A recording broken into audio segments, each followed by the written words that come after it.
لیکن مارچ پاکستان کے اندر عورت مارچ کے حوالے سے مشہور ہوتا جا رہا ہے۔ 8 مارچ کو گزشتہ برس جس قسم کی ہرزہ سرائی کی گئی، ہم نے قبل از وقت، بعد میں یہ ہوتا ہے جی آپ نے صحیح موقع کے اوپر وقت کے اوپر ہمیں آگاہ نہیں تھا کیا، 1 مہینہ بھی پڑا، میں نے اپنے نام کے ساتھ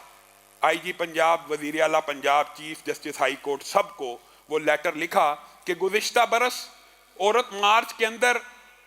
جو گندے غلیظ قسم کے نعرے لگائے گئے، اور ان میں ایک زومانی نعرہ بھی شامل تھا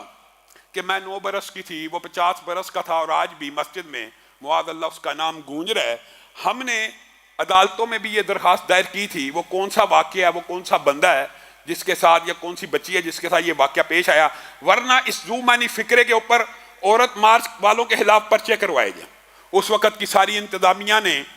آئی جی پنجاب صاحب انعام غنی صاحب تھے، ساجد کیانی صاحب ڈی آئی جی آپریشن تھے، قاسم خان صاحب چیف جسٹس تھے،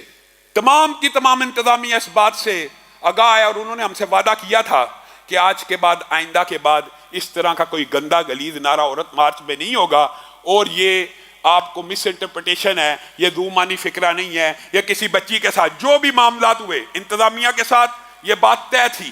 کہ آئندہ آنے والے عورت مارچ میں اس قسم کا کوئی گندا اور غلیظ نعرہ نہیں لگایا جائے گا۔ ہم نے اپنی ذمہ داری پوری کر دی، لیٹر لکھ دیے، ہمیں اطلاعات موصول ہو رہی ہیں کہ اسی نعرے سے نہیں بلکہ اس سے زیادہ رقیق اور گندے نعروں کی تیاری عورت مارچ والے کر رہے ہیں۔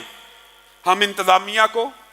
خاص کر کے لاہور کے اندر ہم رہتے ہیں، لاہور کی انتظامیہ کو، آئی جی پنجاب کو، وزیر اعلیٰ پنجاب کو، chief justice Lahore high court کو یہ بات کہنا چاہتے ہیں، اگر پہلی بات ہمارا مطالبہ اس عورت مارچ کو روکا جائے، اور اگر آپ نے عورت مارچ کو نکلنے کی اجازت دی،